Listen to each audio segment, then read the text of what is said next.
Herkese merhaba arkadaşlar, kanalımıza hoş geldiniz. Taşacak bu deniz konusu izleyicileri ekrana kilitledi. Taşacak bu deniz konusu ile izleyicileri etkilemeyi başardı.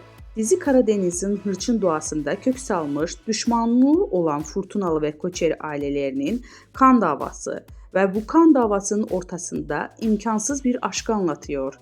Nesillerdir süren bu husumetin ortasında ailelerin çocukları olan Adil Koçeri ve Esma Fırtuna'nın geçmişte yarım kalmış tutkulu sevdası yeniden canlanıyor.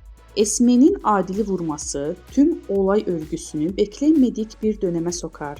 Tam bu anda büyük sırrı çözmek için Trabzon'dan gelen Yunan doktoru Eleni, Adil'in yaşamını kurtarması iki düşman ailenin yazısını kökten değiştirir.